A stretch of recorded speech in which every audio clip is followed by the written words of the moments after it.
നമസ്കാരം, എല്ലാവർക്കും ബാസീസ് അക്കാഡമിയിലേക്ക് സ്വാഗതം. നമ്മൾ ഇന്നിവിടെ പഠിക്കുന്നത് കേരളത്തിലെ പ്രധാന ദൃശ്യ ശ്രാവ്യ കലകളാണ്. അപ്പോൾ നമുക്ക് ഒന്ന് നോക്കാം. ആദ്യമായിട്ട് ചിത്രകല. ചിത്രകല ചുമർ ചിത്രങ്ങൾ, ഗുഹാചിത്രങ്ങൾ, ധൂളി ചിത്രങ്ങൾ എന്നീ ചിത്രകലാരീതികൾ മുതൽ ആധുനിക ചിത്രകലാ സമ്പ്രദായങ്ങൾ വരെ നീളുന്ന ഒരു ചിത്രകലാ പാരമ്പര്യമാണ് കേരളത്തിനുള്ളത്. അപ്പോൾ കേരളത്തിൽ ചുമർ ചിത്രങ്ങളുണ്ട്, ഗുഹാചിത്രങ്ങൾ, ധൂളി ചിത്രങ്ങൾ എന്നീ തരത്തിലുള്ള ചിത്രകലാരീതികളാണ് കേരളത്തിൽ ഉള്ളത്. ചുമരിൽ വരയ്ക്കുന്ന ചിത്രങ്ങളെയാണ് നമ്മൾ ചുമർ ചിത്രങ്ങൾ എന്ന് പറയുന്നത്. ചുമരിൽ വരയ്ക്കുന്ന ചിത്രങ്ങളെ ചുമർ ചിത്രങ്ങൾ എന്ന് പറയുന്നു. അതുപോലെ ഗുഹയുടെ ചുമരിൽ വരയ്ക്കുന്ന ചിത്രങ്ങളെയാണ് ഗുഹാചിത്രങ്ങൾ എന്ന് പറയുന്നത്. ഗുഹയുടെ ചുമരിൽ വരയ്ക്കുന്ന ചിത്രങ്ങളാണ് ഗുഹാചിത്രങ്ങൾ. അതുപോലെ പൊടി ഉപയോഗിച്ച് നിലത്ത് വരയ്ക്കുന്ന ചിത്രങ്ങളെയാണ് ധൂളി ചിത്രങ്ങൾ എന്ന് പറയുന്നത്. പൊടി ഉപയോഗിച്ച് നിലത്ത് വരയ്ക്കുന്ന ചിത്രങ്ങളാണ് ധൂളി ചിത്രങ്ങൾ. അപ്പോൾ കേരളത്തിലെ ചിത്രകലാരീതി നോക്കുകയാണെങ്കിൽ 3 തരത്തിലുള്ള ചിത്രങ്ങളാണുള്ളത്. ചുമർ ചിത്രങ്ങളുണ്ട്, ഗുഹാചിത്രങ്ങളുണ്ട്, ധൂളി ചിത്രങ്ങളുണ്ട്. ഇതിൽ ചുമർ ചിത്രം എന്ന് വെച്ച് കഴിഞ്ഞാൽ ചുമരിൽ വരയ്ക്കുന്ന ചിത്രങ്ങളാണ്. ഗുഹാചിത്രങ്ങൾ എന്ന് പറയുമ്പോൾ ഗുഹയുടെ ചുമരിൽ വരയ്ക്കുന്ന ചിത്രങ്ങളാണ് ഗുഹാചിത്രങ്ങൾ. ധൂളി ചിത്രങ്ങൾ എന്നതുകൊണ്ട് ഉദ്ദേശിക്കുന്നത് പൊടി ഉപയോഗിച്ച് നിലത്ത് വരയ്ക്കുന്ന ചിത്രങ്ങളെയാണ് ധൂളി ചിത്രങ്ങൾ എന്ന് പറയുന്നത്. കേരളീയ ചിത്രകലയുടെ ആരംഭം ഗുഹകളിലെ കൊത്തുചിത്രങ്ങളിലും ചുമർ ചിത്രങ്ങളിലുമായിരുന്നു. അപ്പോൾ കേരളീയ ചിത്രകല ആരംഭിക്കുന്നത് ഗുഹകളിലെ കൊത്തുചിത്രങ്ങളിലും ചുമർ ചിത്രങ്ങളിലും ഒക്കെ കൂടിയായിരുന്നു. വയനാട്ടിലെ എടയ്ക്കൽ ഗുഹ, അതുപോലെ ഇടുക്കിയിലെ മറയൂരിലെ എഴുത്താലൈ, വയനാട്ടിലെ തൊവരിമലയിലെ പൂരപ്പാറ ഗുഹ, അതുപോലെ തിരുവനന്തപുരത്തെ പാണ്ഡവൻ പാറ, കൊല്ലം തെന്മലയിലെ ചെന്തുരുണി വനം എന്നിവിടങ്ങളിലെ ഗുഹാചിത്രങ്ങൾ പ്രാചീന കാലം മുതലുള്ള ചിത്രരചനാ പാരമ്പര്യത്തിലേക്ക് വെളിച്ചം വീശുന്നവയാണ്. അപ്പോൾ ഈ ഗുഹകളൊക്കെ എവിടെയാണെന്നും കൂടി നമുക്ക് GK ക്വസ്റ്റ്യനായിട്ട് പഠിക്കാം. വയനാട്ടിലുള്ള എടയ്ക്കൽ ഗുഹ, അതുപോലെ ഇടുക്കിയിലെ മറയൂരിലെ എഴുത്താലൈ, വയനാട്ടിലെ തൊവരിമലയിലെ പൂരപ്പാറ ഗുഹ, തിരുവനന്തപുരത്തെ പാണ്ഡവൻ പാറ, അതുപോലെ കൊല്ലം തെന്മലയിലെ ചെന്തുരുണി വനം എന്നിവിടങ്ങളിലെ ഗുഹാചിത്രങ്ങൾ പഴയകാലം മുതലുള്ള ചിത്രരചനാ പാരമ്പര്യത്തിലേക്ക് നമുക്ക് വെളിച്ചം വീശുന്നവയാണ്. കേരളത്തിലെ ഏറ്റവും പഴക്കമുള്ള രേഖാചിത്രങ്ങൾ കാണപ്പെടുന്നത് വയനാട്ടിലെ എടയ്ക്കൽ ഗുഹയിലാണ്. അപ്പോൾ വയനാട്ടിലെ എടയ്ക്കൽ ഗുഹയിലാണ് കേരളത്തിലെ ഏറ്റവും പഴക്കമുള്ള രേഖാചിത്രങ്ങൾ കാണപ്പെടുന്നത്. മനുഷ്യൻ്റെയും മൃഗങ്ങളുടെയും കല്ലിൽ കൊത്തിയ രേഖാചിത്രങ്ങളും പ്രാചീന ബ്രാഹ്മി ലിപിയും കാണപ്പെടുന്നതും എടയ്ക്കൽ ഗുഹയിൽ തന്നെയാണ്. അപ്പോൾ കേരളത്തിലെ ഏറ്റവും പഴക്കമുള്ള രേഖാചിത്രങ്ങൾ കാണപ്പെടുന്നത് വയനാട്ടിലെ എടയ്ക്കൽ ഗുഹയിലാണ്. ഇവിടെ തന്നെയാണ് മനുഷ്യൻ്റെയും മൃഗങ്ങളുടെയും കല്ലിൽ കൊത്തിയ രേഖാചിത്രങ്ങളും പ്രാചീന ബ്രാഹ്മി ലിപിയും കാണപ്പെടുന്നു. 1901 ഫ്രെഡ് ഫാസറ്റ് എന്ന ബ്രിട്ടീഷ് പോലീസുകാരനാണ് ഈ ചിത്രങ്ങൾ കണ്ടെത്തിയത്. അപ്പോൾ എടയ്ക്കൽ ഗുഹയിലെ ഈ ചിത്രങ്ങൾ കണ്ടെത്തിയത് ആരാണ്? 1901 ഫ്രെഡ് ഫാസറ്റ് എന്ന ബ്രിട്ടീഷ് പോലീസുകാരനാണ് ഈ ചിത്രങ്ങൾ കണ്ടെത്തിയത്.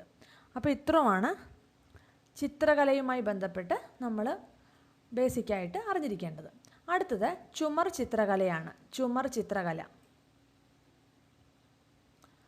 ഫ്രെസ്കോ, മ്യൂറൽ എന്നിങ്ങനെ പാശ്ചാത്യ നാടുകളിൽ അറിയപ്പെടുന്ന കല കേരളത്തിൽ അറിയപ്പെടുന്നത് ചുമർ ചിത്രകലയെന്നാണ്. അപ്പോൾ പാശ്ചാത്യ നാടുകളിൽ ചുമർ ചിത്രകല അറിയപ്പെടുന്ന പേരുകളാണ് ഫ്രെസ്കോ, മ്യൂറൽ. അപ്പോൾ ഫ്രെസ്കോ, മ്യൂറൽ എന്നീ പേരുകളിൽ അറിയപ്പെടുന്ന ഒരു കലാരൂപം ഏതാണെന്ന് ചോദിച്ചാൽ അത് ചുമർ ചിത്രകലയാണ്. ആരാധനാലയങ്ങളിലും കൊട്ടാരങ്ങളിലുമാണ് ചുമർ ചിത്രങ്ങൾ പ്രധാനമായും കാണപ്പെടുന്നത്. അപ്പോൾ ചുമർ ചിത്രങ്ങൾ പ്രധാനമായും കാണപ്പെടുന്നത് അമ്പലങ്ങളിലും അതുപോലെ കൊട്ടാരങ്ങളിലുമൊക്കെയാണ്. കാവി, ചുവപ്പ്, പച്ച, മഞ്ഞ, വെള്ള, കറുപ്പ് എന്നീ വർണ്ണങ്ങളാണ് പ്രധാനമായും ചുമർ ചിത്രങ്ങളിൽ ഉപയോഗിക്കുന്നത്. അപ്പോൾ ചുമർ ചിത്രം വരക്കാനായിട്ട് ഉപയോഗിക്കുന്ന കളറുകൾ ഏതാണെന്ന് ചോദിച്ചാൽ അത് കാവി, ചുവപ്പ്, പച്ച, മഞ്ഞ, വെള്ള, കറുപ്പ് എന്നീ നിറങ്ങളാണ്. കേരളത്തിലെ ഏറ്റവും പഴയ ചുമർ ചിത്രങ്ങൾ കാണപ്പെടുന്നത് തിരുനദിക്കര ഗുഹാക്ഷേത്രത്തിലാണ്. ഇപ്പോൾ അത് കന്യാകുമാരി ജില്ലയുടെ ഭാഗമാണ്. അപ്പോൾ കേരളത്തിലെ ഏറ്റവും പഴയ ചുമർ ചിത്രങ്ങൾ കാണപ്പെടുന്നത് എവിടെയാണ്? തിരുനദിക്കര ഗുഹാക്ഷേത്രത്തിലാണ് കേട്ടോ. തിരുനദിക്കര ഗുഹാക്ഷേത്രത്തിലാണ് കേരളത്തിലെ ഏറ്റവും പഴയ ചുമർ ചിത്രങ്ങൾ കാണപ്പെടുന്നത്. അതിപ്പോൾ കന്യാകുമാരി ജില്ലയുടെ ഭാഗമാണ്. തമിഴ്നാട്ടിലെ കന്യാകുമാരി ജില്ലയുടെ ഭാഗമാണ് കേട്ടോ. അടുത്തത് കൃഷ്ണപുരം കൊട്ടാരത്തിലെ ഗജേന്ദ്രമോക്ഷം ചുമർ ചിത്രങ്ങൾ, അതുപോലെ എറണാകുളം മട്ടാഞ്ചേരി പാലസിലെ ചുമർ ചിത്രങ്ങൾ, ശ്രീ പത്മനാഭസ്വാമി ക്ഷേത്രത്തിലെ ചുമർ ചിത്രങ്ങൾ, കോയിക്കൽ കൊട്ടാരത്തിലെ ചുമർ ചിത്രങ്ങൾ, പത്മനാഭപുരം കൊട്ടാരത്തിലെ മഹാവിഷ്ണു, പൂതനാമോക്ഷം, ഭഗവധം, കാളിയമർദ്ദനം, ശ്രീരാമ പട്ടാഭിഷേകം എന്നീ ചിത്രങ്ങൾ, പനയനാർക്കാവ് ക്ഷേത്രം, അതുപോലെ മലപ്പുറം കോട്ടയ്ക്കൽ ശിവക്ഷേത്രം, കോട്ടയം ജില്ലയിലെ തലയോലപ്പറമ്പ് പുണ്ടരീകപുരം ക്ഷേത്രം എന്നിവിടങ്ങളിലെ ചിത്രങ്ങളും കരിവേലപ്പുര മാളിക, ദാരുശില്പ നിർമ്മിതികൾ കൊണ്ട് നിറഞ്ഞ അനന്തപുരിയിലെ കുതിരമാളിക തുടങ്ങിയവ ചുമർ ചിത്രകലയുടെ മകുട ഉദാഹരണങ്ങളാണ്. ഇപ്പോൾ കേരളത്തിലെ ചുമർ ചിത്രങ്ങളുള്ള അമ്പലങ്ങളും കൊട്ടാരങ്ങളുടെയും പേരുകളാണ് ഇവിടെ പറയുന്നത്. എറണാകുളം മട്ടാഞ്ചേരി പാലസിലെ ചുമർ ചിത്രങ്ങൾ, പിന്നെ അതുപോലെ തന്നെ ശ്രീ പത്മനാഭസ്വാമി ക്ഷേത്രത്തിലെ ചുമർ ചിത്രങ്ങൾ, പിന്നെ കോയിക്കൽ കൊട്ടാരത്തിലേത്, അതുപോലെ പത്മനാഭപുരം കൊട്ടാരത്തിലെ മഹാവിഷ്ണു, അതുപോലെ പൂതനാമോക്ഷം, ഭഗവധം, കാളിയമർദ്ദനം, ശ്രീരാമ പട്ടാഭിഷേകം എന്നീ ചിത്രങ്ങൾ, പിന്നെ പനയനാർക്കാവ് ക്ഷേത്രം, മലപ്പുറം കോട്ടയ്ക്കൽ ശിവക്ഷേത്രം, കോട്ടയം ജില്ലയിലെ തലയോലപ്പറമ്പ് പുണ്ടരീകപുരം ക്ഷേത്രം അവിടങ്ങളിലെ ചിത്രങ്ങളും, അതുപോലെ തന്നെ കരിവേലപ്പുര മാളിക, അവിടുത്തെ ദാരുശില്പ നിർമ്മിതികൾ കൊണ്ട് നിറഞ്ഞ അനന്തപുരിയിലെ കുതിരമാളിക എന്നിവ ചുമർ ചിത്രകലയുടെ മകുട ഉദാഹരണങ്ങളാണ്. ദ്രാവിഡിയൻ ചുമർ ചിത്ര മാതൃകയ്ക്ക് ഉദാത്തമായ ഉദാഹരണമാണ് ഏറ്റുമാനൂർ മഹാദേവ ക്ഷേത്രത്തിലെ ചുമർ ചിത്രങ്ങൾ. അവിടെ ദ്രാവിഡിയൻ രീതിയിലുള്ള ചുമർ ചിത്രകലയാണ് ഏറ്റുമാനൂർ മഹാദേവ ക്ഷേത്രത്തിലുള്ളത്. കേരളത്തിലെ ഏറ്റവും വലിയ ചുമർ ചിത്രം മിഷൻ വർക്കല പെർഫോമിംഗ് ആർട്സ് സെൻറ്ററിൽ ഉള്ളതാണ്. ഇപ്പോഴത്തെ കേരളത്തിലെ ഏറ്റവും വലിയ ചുമർ ചിത്രം. അതിലെ വിഷയം എന്ന് പറയുന്നത് കളരിപ്പയറ്റ് അനുബന്ധ വിഷയങ്ങളാണ് കേട്ടോ. അപ്പോൾ കേരളത്തിലെ ഏറ്റവും വലിയ ചുമർ ചിത്രം മിഷൻ വർക്കല പെർഫോമിംഗ് ആർട്സ് സെൻറ്ററിലാണ്. അതിൻ്റെ പ്രതിപാദ്യ വിഷയം എന്ന് പറയുന്നത് കളരിപ്പയറ്റാണ്. കളരിപ്പയറ്റ് അനുബന്ധ വിഷയങ്ങളാണ്. ഇപ്പോൾ കേരളത്തിലെ ഏറ്റവും വലിയ ചുവർ ചിത്രം വിഷൻ വർക്കല വിവിധ കോർപ്പറേഷൻ്റെ പെർഫോമിംഗ് ആർട്സ് സെൻറ്ററിൽ നിലവിൽ വന്ന ചിത്രമാണ് കേരളത്തിലെ ഇപ്പോഴത്തെ ഏറ്റവും വലിയ ചുമർ ചിത്രം. അവിടുത്തെ പ്രതിപാദ്യ വിഷയം എന്ന് പറയുന്നത് കളരിപ്പയറ്റും അനുബന്ധ വിഷയങ്ങളുമാണ്. ഈ ചിത്രം നിലവിൽ വരുന്നതിന് മുൻപ് കേരളത്തിലെ ഏറ്റവും വലിയ ഒറ്റ ചുമർ ചിത്രം ഏതാണെന്ന് ചോദിച്ചാൽ അത് ഗജേന്ദ്രമോക്ഷം ചുമർ ചിത്രമായിരുന്നു. അപ്പോൾ ഇതിനു മുമ്പ് കേരളത്തിലെ ഏറ്റവും വലിയ ഒറ്റ ചുമർ ചിത്രം ഏതാണെന്ന് ചോദിച്ചാൽ അത് ഗജേന്ദ്രമോക്ഷം ചുമർ ചിത്രമായിരുന്നു. മഹാഭാഗവതത്തിലെ അഷ്ടമസ്തകന്ധം കഥ ഇതിവൃത്തമാക്കിയ 154 ചതുരശ്ര അടി വിസ്തീർണമുള്ള ഗജേന്ദ്രമോക്ഷം ചുമർ ചിത്രം സ്ഥിതി ചെയ്യുന്നത് കൃഷ്ണപുരം കൊട്ടാരത്തിലാണ്. അപ്പോൾ ഇതിനു മുമ്പ് ഗജേന്ദ്രമോക്ഷം ആയിരുന്നു. അത് സ്ഥിതി ചെയ്യുന്നത് ആലപ്പുഴ ജില്ലയിലെ കൃഷ്ണപുരം കൊട്ടാരത്തിലാണ്. ഗജേന്ദ്രമോക്ഷം ചുമർ ചിത്രം വരയ്ക്കാനായിട്ട് ഉപയോഗിച്ചിരിക്കുന്നത് പച്ചിലച്ചാറ്, അതുപോലെ പഴച്ചാറ്, മഞ്ഞൾപ്പൊടി, ചുണ്ണാമ്പ്, ഇഷ്ടികപ്പൊടി, ചക്കയുടെ പശ, അതുപോലെ കള്ളിമുള്ളിൻ്റെ നീര് എന്നിവയൊക്കെ ഉപയോഗിച്ചാണ് ഗജേന്ദ്രമോക്ഷം ചുമർ ചിത്രം വരച്ചിരിക്കുന്നത്. മട്ടാഞ്ചേരി കൊട്ടാരത്തിലെ ചുമർ ചിത്രങ്ങൾ രാമായണം, മഹാഭാഗവതം എന്നീ പുരാണങ്ങളിൽ അധിഷ്ഠിതമാണ്. അപ്പോൾ മട്ടാഞ്ചേരി കൊട്ടാരത്തിലെ ചുമർ ചിത്രങ്ങളിൽ രാമായണവും അതുപോലെ മഹാഭാരതം എന്നീ പുരാണങ്ങളിൽ അധിഷ്ഠിതമായിട്ടുള്ള ചുമർ ചിത്രങ്ങളാണ് മട്ടാഞ്ചേരി കൊട്ടാരത്തിലുള്ളത്.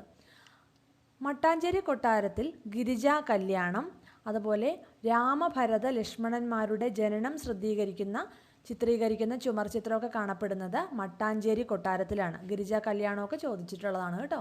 അപ്പോൾ ഗിരിജാ കല്യാണം, രാമഭരത ലക്ഷ്മണന്മാരുടെ ജനനം ചിത്രീകരിക്കുന്ന ചുമർ ചിത്രം ഇവയൊക്കെ കാണപ്പെടുന്നത് മട്ടാഞ്ചേരിയിലാണ്, മട്ടാഞ്ചേരി കൊട്ടാരത്തിലാണ്. കേരള സർവകലാശാലയുടെ ഹസ്തലിഖിത ഗ്രന്ഥശാലയിലാണ് രാമായണ കഥ 9 രേഖാചിത്രങ്ങളായി വരച്ചിട്ടുള്ള 98ഓളം ഏടുകളിലുള്ള താളിയോല ഗ്രന്ഥമായ ചിത്രരാമായണം സൂക്ഷിക്കുന്നത്. അപ്പോൾ ചിത്രരാമായണം എന്ന താളിയോല ഗ്രന്ഥം സൂക്ഷിക്കുന്നത് കേരള സർവകലാശാലയുടെ ഹസ്തലിഖിത ഗ്രന്ഥശാലയിലാണ്. ഇവിടെ രാമായണ കഥ 9 രേഖാചിത്രങ്ങളായി വരച്ചിട്ടുള്ള 98ഓളം ഏടുകളിലെ താളിയോല ഗ്രന്ഥമാണ് ഇവിടെ സൂക്ഷിച്ചിരിക്കുന്നത്. ക്രൈസ്തവ വിദ്യാലയങ്ങളിലും പ്രസിദ്ധങ്ങളായ ചുമർ ചിത്രങ്ങളുണ്ട്. കാഞ്ഞൂർ വിശുദ്ധ സെബാസ്റ്റ്യനോസ് ദേവാലയത്തിലാണ് ടിപ്പുവിൻ്റെ പടയോട്ടം ചിത്രീകരിക്കുന്ന ചുമർ ചിത്രം പ്രസിദ്ധീകരിച്ചിരിക്കുന്നത്. അപ്പോൾ ടിപ്പുവിൻ്റെ പടയോട്ടം ചിത്രീകരിക്കുന്ന ചുമർ ചിത്രം പ്രദർശിപ്പിച്ചിരിക്കുന്നത് കാഞ്ഞൂർ വിശുദ്ധ സെബാസ്റ്റ്യാനോസ് ദേവാലയത്തിലാണ്. Kottayam Saint Mary's Orthodox Syrian പള്ളിയിൽ ക്രിസ്തുവിൻ്റെ തിരുവത്താഴം, അതുപോലെ നരകത്തിൻ്റെ ചുമർ ചിത്രം, ക്രിസ്തുവിൻ്റെ കുരിശുമരണം, അബ്രഹാമിൻ്റെ അതുപോലെ ഐസക്കിൻ്റെ ത്യാഗം, ആദാമിൻ്റെയും ഹൗവയുടെയും ചുമർ ചിത്രങ്ങൾ ഒക്കെ കാണപ്പെടുന്നത് Kottayam Saint Mary's Orthodox Syrian പള്ളിയിലാണ്. അപ്പോൾ അമ്പലങ്ങളിൽ മാത്രമല്ല പള്ളികളിലും ഇതുപോലെ ചുമർചിത്ര കലകളൊക്കെയുണ്ട്.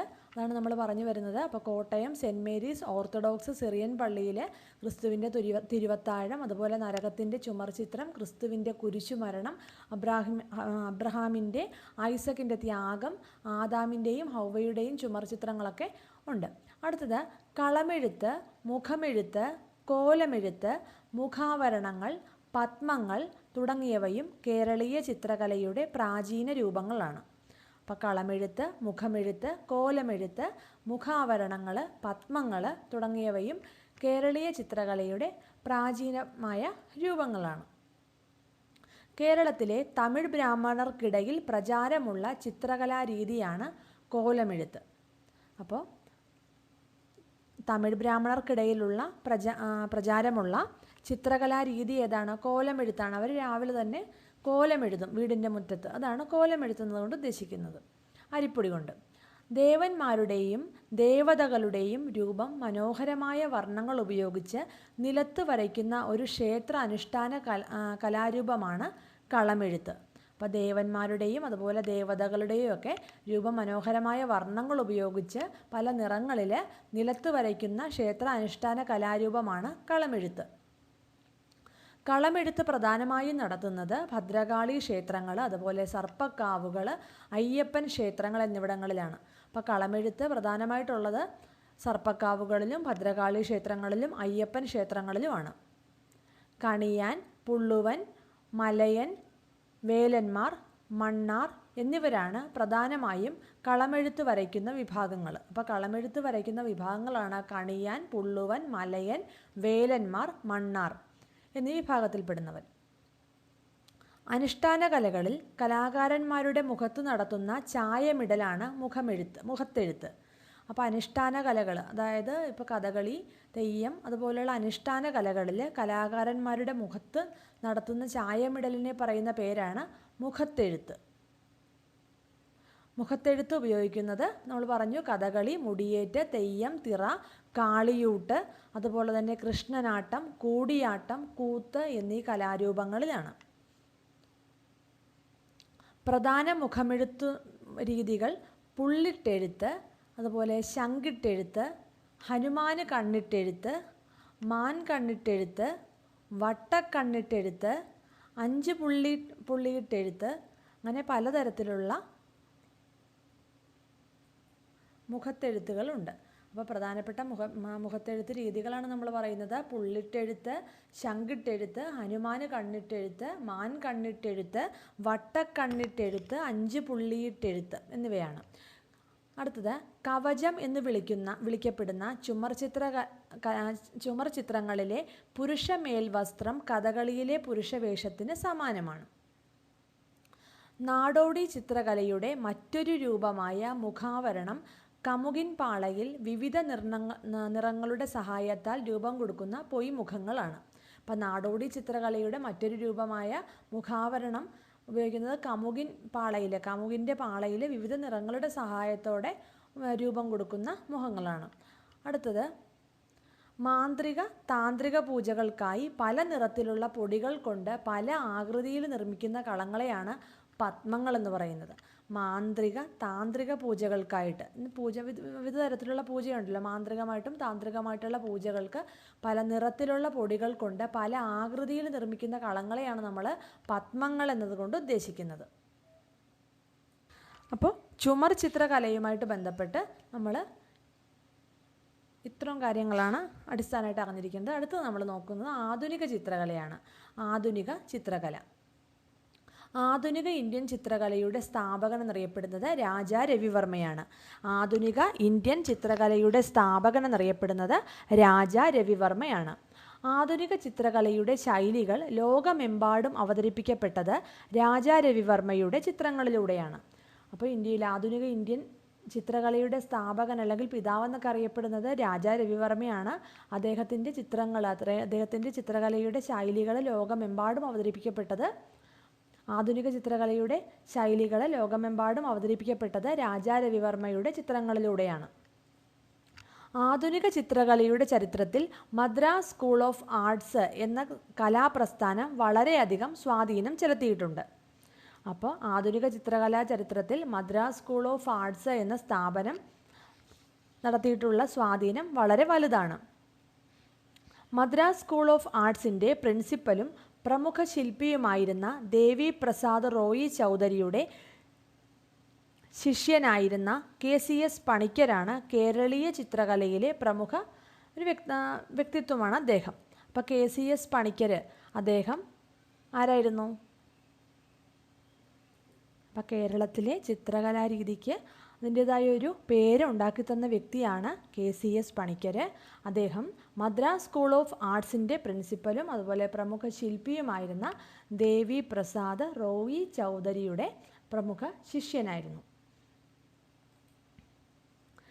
MV Devan, artist Namboothiri, TK Padmini, V Viswanathan, KV Haridasan, P Gopinath, Kanayi Kunhiraman, KCS Panicker, അതുപോലെ അദ്ദേഹത്തിൻ്റെ ശിഷ്യർ എന്നിവർ കേരളത്തിൻ്റെ ആധുനിക ചിത്രകലയിൽ നിർണായക സ്വാധീനം ചെലുത്തിയവരാണ്. അപ്പോൾ ഈ ആളുകളിലൊക്കെ ചോദിച്ചിട്ട് ഏതുമായിട്ട് ബന്ധപ്പെട്ടിരിക്കുന്നു എന്ന് ചോദിക്കാം. അപ്പോൾ MV ദേവൻ, അതുപോലെ ആർട്ടിസ്റ്റ് നമ്പൂതിരി, TK പത്മിനിയൊക്കെ ഇമ്പോർട്ടൻ്റ് ആണ് കേട്ടോ. V Viswanathan, KV Haridasan, P Gopinath, Kanayi Kunhiraman, അതുപോലെ KCS പണിക്കർ, ഇവരൊക്കെ കേരളത്തിൻ്റെ ആധുനിക ചിത്രകലയിൽ നിർണായക സ്വാധീനം ചെലുത്തിയിട്ടുള്ളവരാണ്. ഇവരൊക്കെ കേരളത്തിലെ ചിത്രകലാരീതിയുമായിട്ട് ബന്ധപ്പെട്ട പ്രശസ്തരായ വ്യക്തികളാണ്. കേരളത്തിലെ ആദ്യ ഫൈൻ ആർട്സ് കോളേജ് അത് നിലവിൽ വന്നത് എവിടെയാണ്? തിരുവനന്തപുരത്താണ് കേട്ടോ. കേരളത്തിലെ ആദ്യ ഫൈൻ ആർട്സ് കോളേജ് നിലവിൽ വന്നത് 1888 തിരുവനന്തപുരത്താണ്.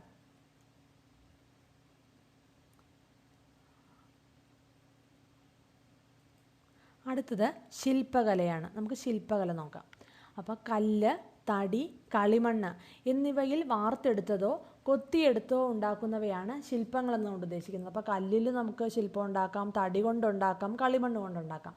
അപ്പോൾ കല്ല് അല്ലെങ്കിൽ തടി അല്ലെങ്കിൽ കളിമണ്ണ് എന്നിവയിൽ വാർത്തെടുത്തോ അത് കൊത്തിയെടുത്തോ ഉണ്ടാക്കുന്നവയാണ് ശില്പങ്ങൾ എന്നുകൊണ്ട് ഉദ്ദേശിക്കുന്നത്. ഗുഹാഭിത്തികളിലെ ശില്പങ്ങളിലും ചിത്രങ്ങളിലും കാണപ്പെടുന്നത് ശില്പകലയുടെ ആദിമ മാതൃകകളാണ്. കേരളത്തിലെ പ്രശസ്ത ശില്പികളാണ് MV Devan, MRD Dathan, artist Namboothiri, KS Radhakrishnan, Kanayi Kunhiraman, Balan Nambiar, KS Selvaraj, Ashanthan എന്നിവർ. അപ്പോൾ കേരളത്തിലെ പ്രശസ്തരായ ശില്പികളാണ് MV Devan, MRD Dathan, KS Radhakrishnan, artist Namboothiri, Kanayi Kunhiraman, Balan Nambiar, KS Selvaraj, Ashanthan എന്നിവർ. പ്രഥമ CN കരുണാകരൻ സ്മാരക പുരസ്കാരം നേടിയ കലാകാരനാണ് അശാന്തൻ. അപ്പോൾ അശാന്തൻ പ്രഥമ CN കരുണാകരൻ സ്മാരക പുരസ്കാരം നേടിയ കലാകാരനാണ്. അപ്പോൾ അശാന്തനൊക്കെ എന്തുമായി ബന്ധപ്പെട്ടിരിക്കുന്നു, ഏത് മേഖലയുമായി ബന്ധപ്പെട്ട വ്യക്തിയാണെന്ന് ചോദിച്ചാൽ അദ്ദേഹം ശില്പകലയുമായിട്ട് ബന്ധപ്പെട്ട വ്യക്തിയാണ്. അടുത്തത് കാർട്ടൂണാണ്. കാർട്ടൂൺ ചിരിയും ചിന്തയും സമന്വയിപ്പിച്ച രേഖാചിത്രകലയാണ് കാർട്ടൂൺ എന്ന് പറയുന്നത്. ചിരിയും ചിന്തയും സമന്വയിപ്പിക്കുന്ന രേഖാചിത്രകലയാണ് കാർട്ടൂൺ. ആ കാർട്ടൂൺ നമുക്ക് കാണുമ്പോൾ തന്നെ നമുക്കത് മനസ്സിലാവും, ആ രീതിയിലുള്ളതാണ് കാർട്ടൂൺ. അപ്പോൾ മലയാളത്തിലെ ആദ്യ കാർട്ടൂൺ ചിത്രം ഏതാണ്? മഹാക്ഷേമദേവതയാണ്. മലയാളത്തിലെ ആദ്യ കാർട്ടൂൺ ചിത്രമാണ് മഹാക്ഷേമദേവത. ഇത് രചിച്ചിരിക്കുന്നത് PS ഗോവിന്ദപിള്ളയാണ്. അപ്പം ആദ്യത്തെ മലയാളത്തിലെ ആദ്യ കാർട്ടൂൺ ചിത്രം മഹാക്ഷേമദേവതയാണ്. ഇത് രചിച്ചത് PS ഗോവിന്ദപിള്ളയാണ്.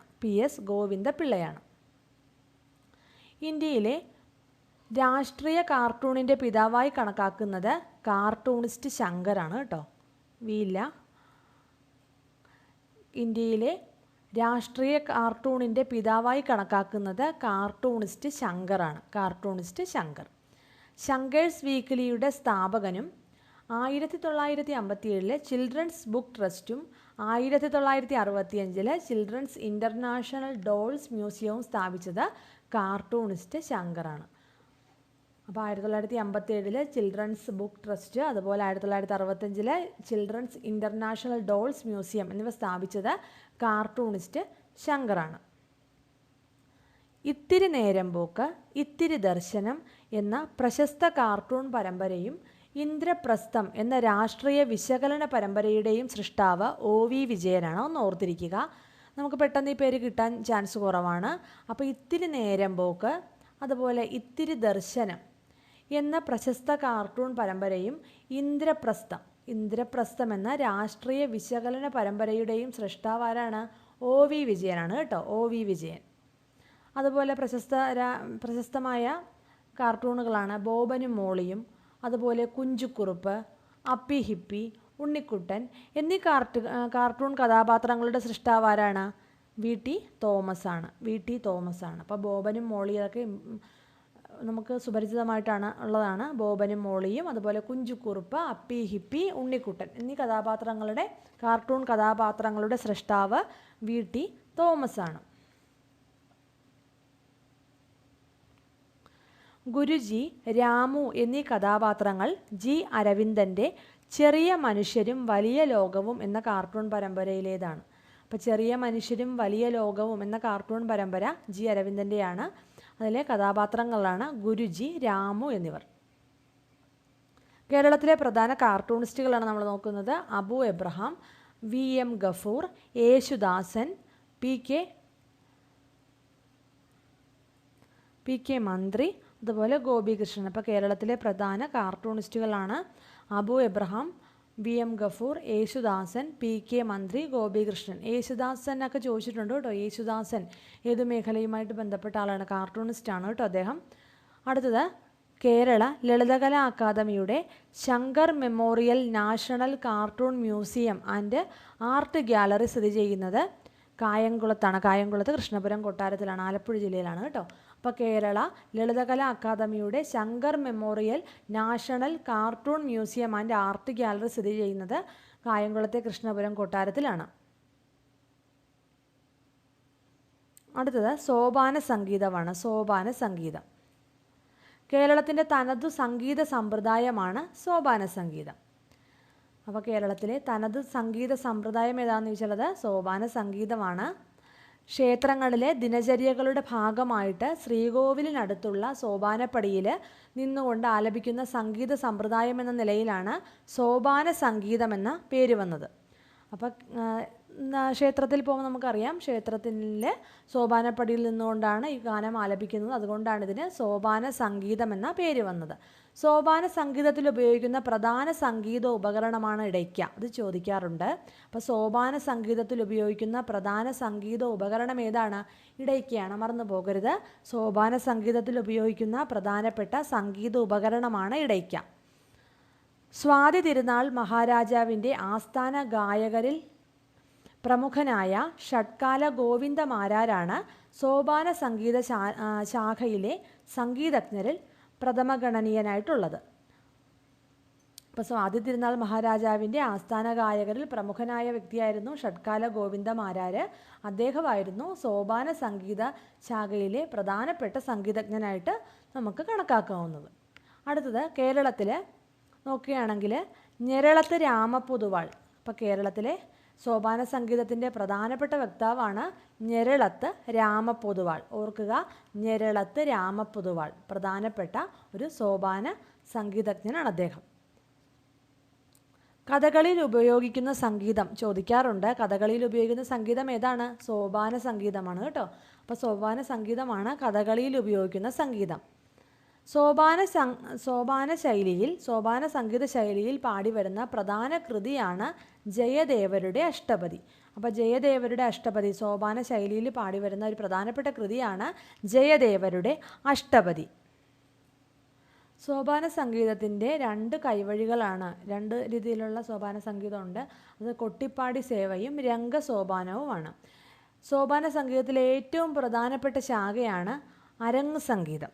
അപ്പോൾ സോപാന സംഗീതത്തിലെ ഏറ്റവും പ്രധാനപ്പെട്ട ശാഖ അരങ്ങ് സംഗീതമാണ്. അപ്പോൾ ഇതിൻ്റെ രണ്ട് കൈവഴികൾ ഏതൊക്കെയാണ്? കൊട്ടിപ്പാടി സേവയും രംഗസോപാനവുമാണ്. സോപാന സംഗീത ശൈലിയിലാണ് മുടിയേറ്റിലെ പാട്ടുകൾ ആലപിക്കുന്നത് കേട്ടോ. അപ്പോൾ സോപാന സംഗീത ശൈലിയിലാണ് മുടിയേറ്റിലെ പാട്ടുകൾ ആലപിക്കുന്നത്. സോപാന സംഗീതത്തിൽ ഉപയോഗിക്കുന്ന പ്രധാനപ്പെട്ട രാഗങ്ങളാണ് ഇന്ദിര, ദേശാക്ഷി, ഇന്തളം, പാടി, ഭൂപാളം, കാമോദരി, പുറനീർ രമ എന്നിവ. അപ്പോൾ സോപാന സംഗീതത്തിൽ ഉപയോഗിക്കുന്ന രാഗങ്ങൾ ഏതൊക്കെയാണ്? ഇന്ദിര, ദേശാക്ഷി, ഇന്തളം, പാടി, ഭൂപാളം, കാമോദരി, പുറനീർ രമ എന്നിവയാണ് സോപാന സംഗീതത്തിലെ പ്രധാനപ്പെട്ട രാഗങ്ങൾ. ഗാലഗാന നിയമം അനുസരിച്ച് രാഗങ്ങൾ പ്രയോഗിക്കപ്പെടുന്നതിനാൽ സോപാന സംഗീതം സമയസംഗീതം എന്നും വിശേഷിപ്പിക്കപ്പെടുന്നുണ്ട്. അപ്പോൾ സമയസംഗീതം എന്നറിയപ്പെടുന്നത് എന്താണ്? സോപാന സംഗീതമാണ് കേട്ടോ. സമയസംഗീതം എന്നൊക്കെ അറിയപ്പെടുന്നത് അപ്പോൾ സമയസംഗീതം എന്ന് വിശേഷിപ്പിക്കപ്പെടുന്നത് എന്താണെന്ന് ചോദിച്ചാൽ ഇത് സോപാന സംഗീതമാണ് കേട്ടോ. സമയസംഗീതം എന്ന് അറിയപ്പെടുന്ന സംഗീതം എന്താണെന്ന് ചോദിച്ചാൽ അത് സോപാന സംഗീതമാണ്. അടന്ത, ചെമ്പട, ത്രിപുട, ഏകം, ചമ്പ, മുറിയടന്ത എന്നിവയാണ് സോപാന സംഗീതത്തിൽ ഉപയോഗിക്കുന്ന പ്രധാനപ്പെട്ട താളങ്ങൾ. അപ്പോൾ സോപാന സംഗീതത്തിലെ പ്രധാന താളങ്ങളാണ് നമ്മൾ പറഞ്ഞത്. അടന്ത, ചെമ്പട, ത്രിപുട, ഏകം, ചമ്പ, മുറിയടന്ത എന്നിവ. കേരളീയ സംഗീതത്തെക്കുറിച്ച് പരാമർശിക്കുന്ന ആദ്യ ഗ്രന്ഥമാണ് ചിലപ്പതികാരം. അപ്പോൾ കേരളീയ സംഗീതത്തെക്കുറിച്ച് പരാമർശിക്കുന്ന ആദ്യ ഗ്രന്ഥം ഏതാണ്? ചിലപ്പതികാരമാണ്. ചിലപ്പതികാരം.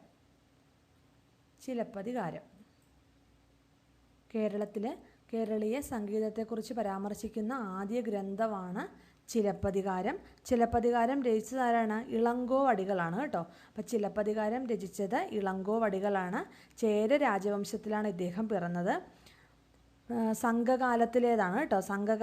ഇളങ്കോവടികൾ രചിച്ച സംഘകാലത്തിലേതെന്ന് കരുതപ്പെടുന്ന ഒരു മഹാകാവ്യമാണ് ചിലപ്പതികാരം.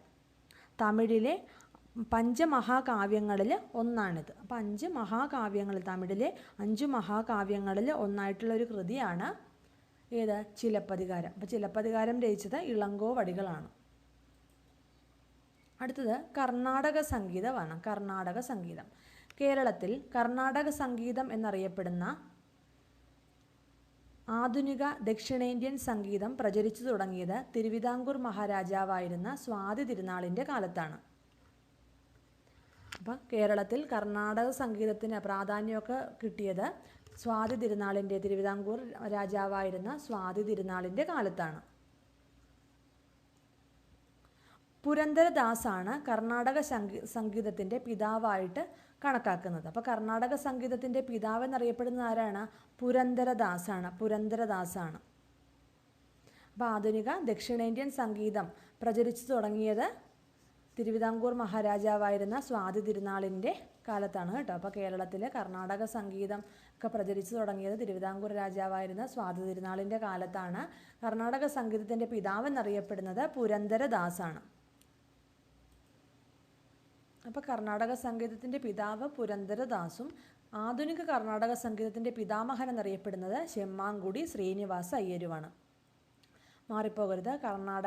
ആധുനിക കർണാടക സംഗീതത്തിൻ്റെ പിതാമഹൻ എന്നറിയപ്പെടുന്നത് ശെമ്മാങ്കുടി ശ്രീനിവാസ അയ്യരും കർണാടക സംഗീതത്തിൻ്റെ പിതാവ് എന്നറിയപ്പെടുന്നത് പുരന്ദരദാസുമാണ്. ശ്രീനിവാസ നായിക് എന്നാണ് പുരന്ദരദാസിൻ്റെ യഥാർത്ഥ നാമം. അപ്പം ശ്രീനിവാസ നായിക് എന്നുള്ളതാണ് പുരന്ദരദാസിൻ്റെ യഥാർത്ഥ നാമം. ശ്യാമശാസ്ത്രികളാണ് സ്വരജതി എന്ന സംഗീതാംശം കർണാടക സംഗീതത്തിൽ അവതരിപ്പിച്ചത്. അപ്പോൾ കർണാടക സംഗീതത്തിൽ സ്വരജതി എന്ന സംഗീതാംശം അവതരിപ്പിച്ചത് ആരാണ്? ശ്യാമശാസ്ത്രികളാണ്.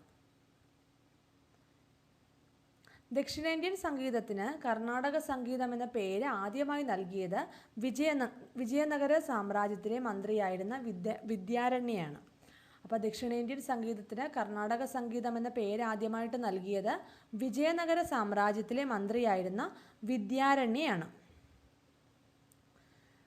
കർണാടക സംഗീതത്തിൻ്റെ അടിസ്ഥാന രാഗങ്ങൾ 72 എണ്ണമുണ്ട്. സംഗീതത്തിലെ സ്വരങ്ങളുടെ എണ്ണം 7 അപ്പോൾ കർണാടക സംഗീതത്തിലെ അടിസ്ഥാന രാഗങ്ങൾ 7, സ്വരങ്ങളുടെ എണ്ണം 7. മറ്റേത് 72, ഇത് 7 കേട്ടോ. അപ്പോൾ സംഗീത സ്വരങ്ങളുടെ എണ്ണം 7. അത് ഏതൊക്കെയാണ്? സരിഗമ പദനിയാണ് കേട്ടോ. കർണാടക സംഗീതത്തിൻ്റെ അടിസ്ഥാന രാഗങ്ങൾ മേളകർത്താ രാഗങ്ങളെന്നാണ് അറിയപ്പെടുന്നത്. കർണാടക സംഗീതത്തിൻ്റെ അടിസ്ഥാന രാഗങ്ങൾ അറിയപ്പെടുന്നത് മേളകർത്താ രാഗങ്ങൾ എന്നാണ്. കർണാടക സംഗീതത്തിലെ ത്രിമൂർത്തികൾ എന്നറിയപ്പെടുന്നത് മുത്തുസ്വാമി ദീക്ഷിതർ, ത്യാഗരാജസ്വാമികൾ, ശ്യാമശാസ്ത്രികൾ എന്നിവരാണ്. അപ്പോൾ കർണാടക സംഗീതത്തിലെ ത്രിമൂർത്തികളാണ് മുത്തുസ്വാമി ദീക്ഷിതർ, ത്യാഗരാജസ്വാമികൾ, ശ്യാമശാസ്ത്രികൾ. ഓർക്കുക, ത്രിമൂർത്തികളാണ് കർണാടക സംഗീതത്തിലെ ത്രിമൂർത്തികൾ എന്നറിയപ്പെടുന്നത് മുത്തുസ്വാമി ദീക്ഷിതർ, ത്യാഗരാജസ്വാമികൾ, ശ്യാമശാസ്ത്രികൾ. കർണാടക സംഗീതത്തിലെ വനിതാ ത്രിമൂർത്തികൾ എന്നറിയപ്പെടുന്ന ആരൊക്കെയാണ്? DK Pattammal, ML Vasanthakumari, MS Subbalakshmi. അപ്പോൾ കർണാടക സംഗീതത്തിലെ വനിതാ ത്രിമൂർത്തികൾ ആരൊക്കെയാണെന്ന് ചോദിച്ചാൽ DK Pattammal, ML Vasanthakumari, MS Subbalakshmi എന്നിവരാണ്. ശിവനെ സ്തുതിച്ചുകൊണ്ട് തമിഴ്നാട്ടിൽ നിലനിൽക്കുന്ന അർത്ഥശാസ്ത്രീയ സംഗീതത്തിൻ്റെ പേരാണ് തേവാരം. ശിവനെ സ്തുതിച്ചുകൊണ്ട് പ്രകീർത്തിച്ചുകൊണ്ട് തമിഴ്നാട്ടിൽ നിലനിൽക്കുന്ന ഒരു അർത്ഥശാസ്ത്രീയമായിട്ടുള്ള സംഗീതത്തിൻ്റെ പേരാണ് തേവാരം. മുത്തുസ്വാമി ദീക്ഷിതരുടെ ശിഷ്യന്മാരായിട്ടുള്ള തഞ്ചാവൂർ സഹോദരന്മാർ എന്നറിയപ്പെട്ടിരുന്ന വടിവേലു, ചിന്നയ്യ, പൊന്നയ്യ, ശിവാനന്ദം എന്നിവരാണ് കേട്ടോ. അപ്പം മുത്തുസ്വാമി ദീക്ഷിതരുടെ ശിഷ്യന്മാരായിട്ട് തഞ്ചാവൂർ സഹോദരന്മാരെന്നറിയപ്പെടുന്ന ആളുകളാണ് വടിവേലു, ചിന്നയ്യ, പൊന്നയ്യ, ശിവാനന്ദം. അപ്പോൾ തഞ്ചാവൂർ സഹോദരന്മാരാരാണ്? വടിവേലു, ചിന്നയ്യ, പൊന്നയ്യ, ശിവാനന്ദം എന്നിവരാണ്. ഇത് മുത്തുസ്വാമി ദീക്ഷിതരുടെ ശിഷ്യന്മാരാണ്. അവരെ തഞ്ചാവൂർ സഹോദരന്മാരെന്നാണ് അറിയപ്പെടുന്നത്. കർണാടക സംഗീതത്തിലും ഹിന്ദുസ്ഥാനി സംഗീതത്തിലും പൊതുവായി ഉപയോഗിക്കുന്ന വാദ്യോപകരണമാണ് വയലിൻ. അതൊന്ന് ഓർത്തേക്കുക. കർണാടക സംഗീതത്തിലും ഹിന്ദുസ്ഥാനി സംഗീതത്തിലും പൊതുവായി ഉപയോഗിക്കുന്ന വാദ്യോപകരണം ഏതാണ്? വയലിനാണ്. വയലിൻ. പാശ്ചാത്യ സംഗീതോപകരണമായ വയലിനെ കർണാടക സംഗീത കച്ചേരിയിൽ പക്കവാദ്യമായി വടിവേലുവിൻ്റെ നിർദ്ദേശപ്രകാരം സ്വാതി തിരുനാളിൻ്റെ സംഗീത സദസ്സിൽ ഉപയോഗിച്ചിരുന്നു. പഞ്ചരത്ന കീർത്തനങ്ങളുടെ ഉപജ്ഞാതാവ് ആരാണ്? ത്യാഗരാജസ്വാമികളാണ് കേട്ടോ. പഞ്ചരത്ന കീർത്തനങ്ങളുടെ ഉപജ്ഞാതാവ് എന്നറിയപ്പെടുന്നത് ത്യാഗരാജസ്വാമികളാണ്. ത്യാഗരാജസ്വാമികൾ. ഹംസധ്വനി രാഗത്തിൻ്റെ സൃഷ്ടാവെന്നറിയപ്പെടുന്നത് രാമസ്വാമി ദീക്ഷിതരാണ്. രണ്ടും തമ്മിൽ മാറിപ്പോകരുത്. പഞ്ചരത്ന കീർത്തനങ്ങളുടെ ഉപജ്ഞാതാവ് ത്യാഗരാജസ്വാമികളും ഹംസധ്വനി രാഗത്തിൻ്റെ സൃഷ്ടാവ് രാമസ്വാമി ദീക്ഷിതരുമാണ്. താളപ്പാക്കം അന്നമാചാര്യരാണ് കർണാടക സംഗീതത്തിലെ കീർത്തനങ്ങൾക്ക് തുടക്കം കുറിച്ച സംഗീതജ്ഞൻ. താളപ്പാക്കം അന്നമാചാര്യരാണ് കർണാടക സംഗീതത്തിലെ കീർത്തനങ്ങൾക്ക് തുടക്കം കുറിച്ച സംഗീതജ്ഞൻ. സ്വാതി തിരുനാളിൻ്റെ സദസ്സിലെ പ്രധാനപ്പെട്ട സംഗീതജ്ഞരായിരുന്നു രേമൻ തമ്പി, ഷഡ്കാല ഗോവിന്ദമാരാർ, പരമശിവം, ഭാഗവതർ, ചോളപുരം രഘുനാഥരായർ തുടങ്ങിയവർ. അപ്പോൾ സ്വാതി തിരുനാളിൻ്റെ സദസ്സിലെ പ്രസിദ്ധരായ സംഗീതജ്ഞരായിരുന്നു ഇരയിമ്മൻ തമ്പി, ഷഡ്കാല ഗോവിന്ദമാരാർ, പരമശിവം, ഭാഗവതർ, ചോളപുരം, രഘുനാഥരായർ തുടങ്ങിയവർ. കർണാടക സംഗീതത്തിലെ വർണ്ണം, പദം, കീർത്തനം എന്നിവ മൂന്നും രചിച്ച ഏക സംഗീതജ്ഞനാണ് ഇരയിമ്മൻ തമ്പി. അപ്പോൾ കർണാടക സംഗീതത്തിലെ വർണ്ണം, പദം, കീർത്തനം എന്നിവ മൂന്നും രചിച്ച ഏക സംഗീതജ്ഞൻ ആരാണ്? ഇരയിമ്മൻ തമ്പിയാണ് കേട്ടോ. ഇരയിമ്മൻ തമ്പിയാണ്.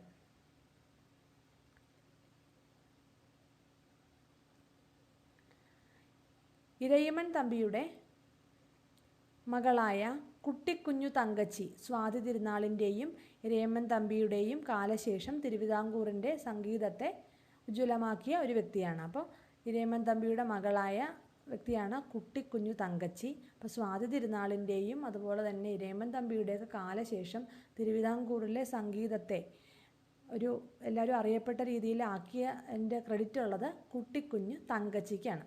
നിരവധി തിരുവാതിര പാട്ടുകൾ, അതുപോലെ കിളിപ്പാട്ടുകൾ, ആട്ടക്കഥകൾ, സ്ഥലപുരാണങ്ങൾ എന്നിവ കുട്ടിക്കുഞ്ഞു തങ്കച്ചി രചിച്ചിട്ടുണ്ട്. കുട്ടിക്കുഞ്ഞു തങ്കച്ചിയുടെ കാലശേഷം കേരള സംഗീത ശാഖയെ ഏറ്റവും അധികം പരിപോഷിപ്പിച്ച മറ്റൊരു വ്യക്തിയാണ് കെ.സി. കേശവപിള്ള. തിരുവിതാംകൂറിന് വടക്ക് കർണാടക സംഗീതം പ്രചരിപ്പിക്കുന്നതിന് മുഖ്യ പങ്ക് വഹിച്ച ആളാണ് പാലക്കാട് പരമേശ്വര ഭാഗവതർ.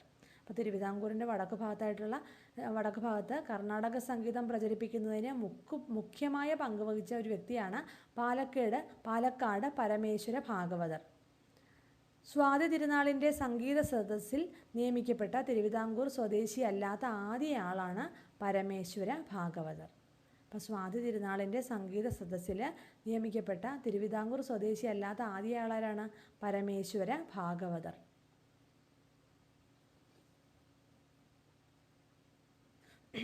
ചിതറിക്കിടന്നിരുന്ന സംഗീത ചിന്തകളെയും തത്വചിന്തകളെയും ക്രോഡീകരിച്ച് സംഗീത ചന്ദ്രിക എന്ന ബൃഹത് ഗ്രന്ഥം രചിച്ചത് ആറ്റൂർ കൃഷ്ണപിഷാരടിയാണ്. അപ്പോൾ സംഗീത ചന്ദ്രിക എന്ന വലിയൊരു ഗ്രന്ഥം രചിച്ചത് ആരാണ്? ആറ്റൂർ കൃഷ്ണപിഷാരടിയാണ്. കർണാടക സംഗീതത്തിൽ കേരളത്തിൻ്റെ പതാകവാഹകൻ എന്നറിയപ്പെടുന്നത് ചെമ്പൈ വൈദ്യനാഥ ഭാഗവതരാണ്. അപ്പോൾ കർണാടക സംഗീതത്തിൽ കേരളത്തിൻ്റെ പതാകവാഹകൻ എന്നറിയപ്പെടുന്നത് ചെമ്പൈ വൈദ്യനാഥ ഭാഗവതരാണ്. തമിഴ്നാട്ടിലെ തിരുവയ്യാറിൽ നടക്കുന്ന ഒരു സംഗീതോത്സവമാണ് ത്യാഗരാജ സംഗീതോത്സവം. ത്യാഗരാജ സംഗീതോത്സവം നടക്കുന്നത് തമിഴ്നാട്ടിലെ തിരുവയ്യാറിലാണ്. സംഗീത കലാനിധി പുരസ്കാരം കർണാടക സംഗീതത്തിലെ വിദഗ്ധർക്ക് വർഷം തോറും ചെന്നൈയിലെ മ്യൂസിക് അക്കാദമി നൽകി വരുന്ന ഒരു പുരസ്കാരമാണ്. അപ്പോൾ കർണാടകയിലെ സംഗീത വിദഗ്ധരായിട്ടുള്ളവർക്ക് ചെന്നൈയിലെ മ്യൂസിക് അക്കാദമി നൽകുന്ന പുരസ്കാരത്തിൻ്റെ പേരാണ് സംഗീത കലാനിധി പുരസ്കാരം. അടുത്തത് നാടൻ പാട്ടുകളാണ്. കേരളത്തിൻ്റെ ഓരോ പ്രദേശത്തിൻ്റെയും കഥ പറയുന്ന വാമൊഴിയായുള്ള പാട്ടുകളാണ് നാടൻ പാട്ടുകളെന്ന് പറയുന്നത്. അപ്പോൾ കേരളത്തിൻ്റെ ഓരോ പ്രദേശത്തിൻ്റെയും കഥ പറയുന്ന, എല്ലാ പ്രദേശത്തും ഓരോ നാടൻ പാട്ടുകളുണ്ടാവും അല്ലേ? അപ്പോൾ കഥ പറയുന്ന വാമൊഴിയായിട്ടുള്ള പാട്ടുകളെയാണ് നാടൻ പാട്ടുകളെന്ന് പറയുന്നത്. ദൈനംദിന ജീവിതത്തിൻ്റെ സംഗീത രൂപത്തിലുള്ള പ്രതിഫലനമാണ് ഈ നാടൻ പാട്ടുകൾ അല്ലെങ്കിൽ നാടോടി പാട്ടുകൾ എന്നതുകൊണ്ട് ഉദ്ദേശിക്കുന്നത്. നാടൻ പാട്ടുകളുടെ വരികളും സംഗീതവും ഉപയോഗിച്ചിരിക്കുന്ന താളങ്ങളും ലളിതവും ആകർഷകവുമായിരിക്കും. അപ്പോൾ തീരെ സിമ്പിളായിട്ടുള്ള വരികളും അതുപോലെ തന്നെ നമുക്ക് കേൾക്കുമ്പോൾ തന്നെ അത് കേട്ടിരിക്കാൻ തോന്നുന്ന രീതിയിലുള്ള പാട്ടുകളാണ് കൂടുതൽ നാടൻ പാട്ടുകളും. അതുപോലെ നാടൻ പാട്ടുകളെ നമുക്ക് പരിഷ്കൃതമെന്നും അപരിഷ്കൃതമെന്നും രണ്ടായിട്ട് തിരിക്കാം. ചില നാടൻ പാട്ടുകളാണ് വിൽപ്പാട്ട്, മാപ്പിളപ്പാട്ട്, വടക്കൻ പാട്ട്, തെക്കൻ പാട്ട്, ഞാറ്റുപാട്ട് എന്നിവ.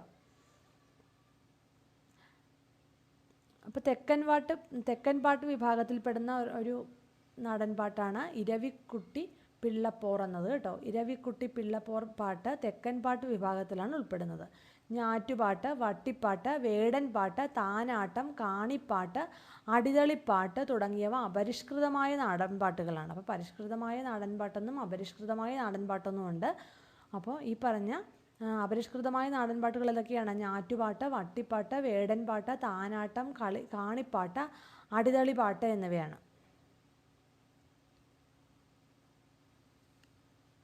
നാടൻ ഉപകരണങ്ങൾ ഉപയോഗിച്ചും ഉപയോഗിക്കാതെയും ഒക്കെ നാടൻ പാട്ടുകൾ പാടാറുണ്ട്. അത് നമുക്ക് കാണാനും അതുപോലെ കേൾക്കാനും എല്ലാവർക്കും ഇഷ്ടമായിട്ടുള്ള ഒരു കലാരൂപമാണ് ഈ നാടൻ പാട്ടുകൾ. തെക്കൻ തിരുവിതാംകൂറിൽ രൂപം കൊണ്ട ഒരു കഥാകഥന സമ്പ്രദായമാണ് വില്ലടിച്ചാൻ പാട്ട്. അപ്പോൾ തെക്കൻ തിരുവിതാംകൂറിൽ രൂപം കൊണ്ട ഒരു കഥാകഥന സമ്പ്രദായം, കഥയും അതുപോലെ തന്നെ ഇടക്ക് പാട്ടൊക്കെ പാടുന്ന ഒരു സമ്പ്രദായമാണ് വില്ലടിച്ചാൻ പാട്ട്. കേരളത്തിൻ്റെ തനതു പാരമ്പര്യത്തിൻ്റെ ഭാഗവും അതുപോലെ നാടൻ സംസ്കാരത്തിൻ്റെ വേറിട്ട് നിൽക്കുന്ന സംഗീത ശാഖയുമാണ് പുള്ളുവൻ പാട്ട്. തുയിലുണർത്ത് പാട്ടിനൊപ്പം ഉപയോഗിക്കുന്ന വാദ്യമാണ് തുടി. അപ്പോൾ തുയിലുണർത്ത് പാട്ടിനൊപ്പം ഉപയോഗിക്കുന്ന വാദ്യത്തിൻ്റെ പേര് തുടി എന്നാണ്. തുടി. അടുത്തത് ലളിത സംഗീതമാണ്. ലളിത സംഗീതം കേരളത്തിലെ ഏറ്റവും ജനകീയമായ കലാശാഖയാണ് ലളിത സംഗീതം. കേരളത്തിലെ ഏറ്റവും ജനകീയമായ കലാശാഖ ഏതാണ്? ലളിത സംഗീതമാണ്. പണ്ഡിത പാമര ഭേദമില്ലാതെ ആസ്വദിക്കുന്ന സംഗീത ശാഖയാണ് ലളിത സംഗീതം. അപ്പോൾ പണ്ഡിതനെന്നോ അതോ പാമരനെന്നോ ഒരു ഭേദവും ഇല്ലാതെ ആർക്ക് വേണമെങ്കിലും ആസ്വദിക്കാൻ പറ്റിയ ഒരു സംഗീത ശാഖയാണ് എന്ത്? ലളിത സംഗീതം. ലളിത സംഗീതവും നാടൻ സംഗീതവും ശാസ്ത്രീയ സംഗീതവും തുടങ്ങി ഇന്ത്യക്കകത്തും പുറത്തുമുള്ള എല്ലാ സംഗീത രീതികളും ഉൾപ്പെടുന്ന ഗാനശാഖയാണ് ചലച്ചിത്ര ഗാനശാഖ. ഇന്ന് ജനപ്രിയതയിൽ ഏറെ മുന്നിട്ട് നിൽക്കുന്ന ഗാനശൃംഖല അല്ലെങ്കിൽ ഒരു ശാഖയാണ് ചലച്ചിത്ര ഗാനശാഖ എന്ന് പറയുന്നത്. മലയാള ചലച്ചിത്ര സംവിധായകരിൽ നവോത്ഥാനം സൃഷ്ടിച്ച പ്രമുഖരാണ് G Devarajan, K Raghavan, V Dakshinamoorthy, M S Baburaj എന്നിവർ. അഭയദേവ, ONV, പി ഭാസ്കരൻ, വയലാർ രാമവർമ്മ തുടങ്ങി ഒട്ടേറെ പേര് മലയാള ചലച്ചിത്ര ഗാന ശാഖയ്ക്ക് അമൂല്യമായ സംഭാവനകൾ നൽകിയവരാണ്. അടുത്തത് സംഗീത ഉപകരണങ്ങളാണ്.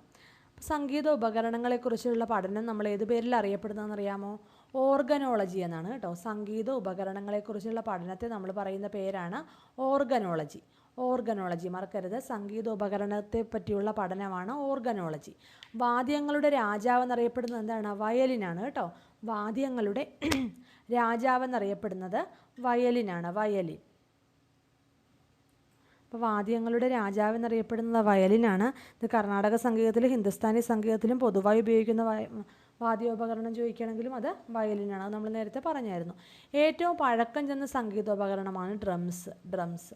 ഏറ്റവും പഴക്കം ചെന്ന സംഗീതോപകരണമാണ് ഡ്രംസ്. അസുരവാദ്യം എന്നറിയപ്പെടുന്നത് ഏതാണ്? ചെണ്ടയാണ് കേട്ടോ. അസുരവാദ്യം ഓർത്തിരിക്കുക. അസുരവാദ്യം അതൊക്കെ എല്ലാവർക്കും അറിയാവുന്നതാണ്. അസുരവാദ്യം എന്നറിയപ്പെടുന്നത് ചെണ്ടയാണ്. സംഗീത ഉപകരണങ്ങൾക്ക് പ്രസിദ്ധമായ ഇന്ത്യയിലെ പട്ടണമാണ് തഞ്ചാവൂർ. സംഗീത ഉപകരണങ്ങൾ നിർമ്മിക്കുന്നതിൽ പ്രസിദ്ധമായ ഇന്ത്യയിലെ സ്ഥലമാണ് തഞ്ചാവൂർ. ഭരതൻ തൻ്റെ നാട്യശാസ്ത്രത്തിലെ വാദ്യോപകരണങ്ങളെ 4ആയിട്ടാണ് തരംതിരിച്ചിരിക്കുന്നത്. 4ആയിട്ട് ഏതൊക്കെയാണ്? തത, അവനദ്ധം, ഘനം, സുഷിരം എന്നിവയാണ്. തത, അവനദ്ധം, ഘനം, സുഷിരം എന്നിവയാണ് വാദ്യോപകരണങ്ങളെ ഭരതൻ തൻ്റെ നാട്യശാസ്ത്രം എന്ന കൃതിയിൽ തരംതിരിച്ചിരിക്കുന്നത്. 4ആയിട്ടാണ്. ഏതൊക്കെയാണ്? തത, അവനദ്ധം, ഘനം, സുഷിരം എന്നിവയാണ്.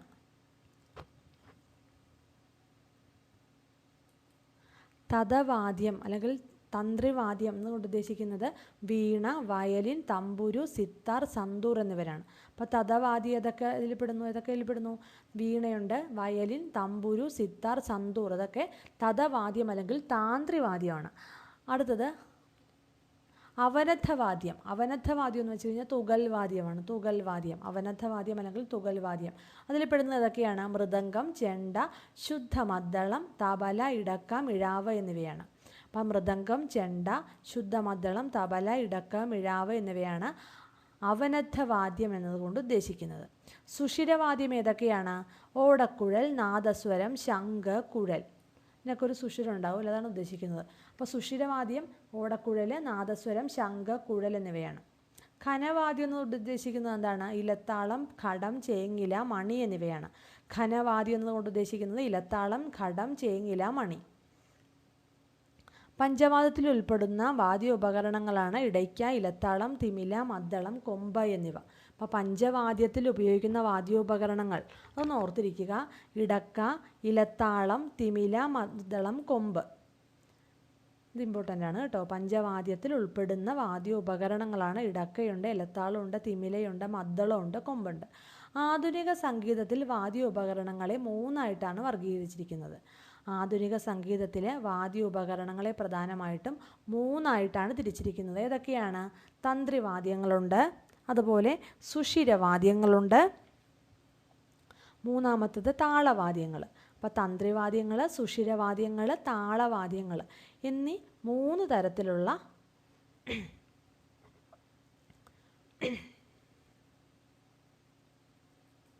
തരത്തിലുള്ള വാദ്യങ്ങളാണ് ഉള്ളത്. തന്ത്രിവാദ്യങ്ങൾ, സുഷിരവാദ്യങ്ങൾ, അതുപോലെ തന്നെ താളവാദ്യങ്ങൾ.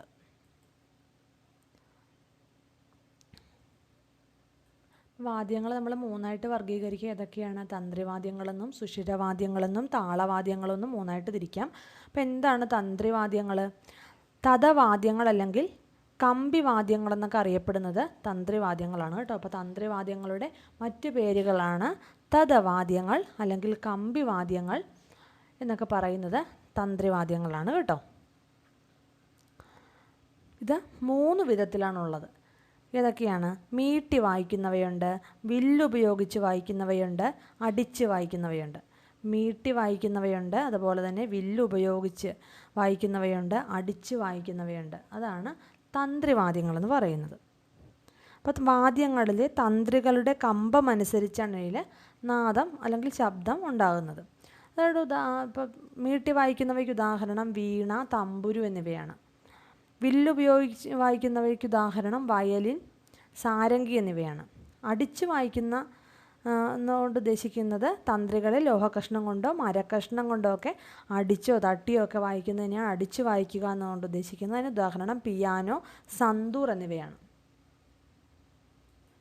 സുഷിരവാദ്യത്തിൻ്റെ മറ്റൊരു പേരാണ് കാറ്റുവാദ്യം കേട്ടോ. കാറ്റുവാദ്യം അതായത് വായു മുഖേന നാദമുണ്ടാക്കുന്ന വാദ്യങ്ങളായതുകൊണ്ട് ഇവയെ നമ്മൾ കാറ്റുവാദ്യങ്ങളെന്നും പറയുന്നുണ്ട്. അപ്പോൾ ഇവയ്ക്ക് ഉദാഹരണം ഏതൊക്കെയാണ്? കോടക്കുഴൽ, നാദസ്വരം, ശംഖ്, അതുപോലെ തന്നെ കുഴൽ, പിന്നെ ഹാർമോണിയം, ഇതൊക്കെ സുഷിരവാദ്യത്തിന് ഉദാഹരണമാണ്. അടുത്തത് താളവാദ്യമാണ്. താളവാദ്യം വാദ്യങ്ങളിൽ വലിച്ചു മുറുക്കി കെട്ടിയ ചർമ്മത്തിലോ ലോഹത്തിലോ ഒക്കെ തട്ടി ശബ്ദമുണ്ടാക്കുന്നതിനെയാണ് നമ്മൾ താളവാദ്യങ്ങൾ എന്നതുകൊണ്ട് ഉദ്ദേശിക്കുന്നത്. ഇത് ഇലത്താളം, കൈമണി എന്നിവയൊക്കെ താളവാദ്യത്തിൽ പെടുന്നതാണ്.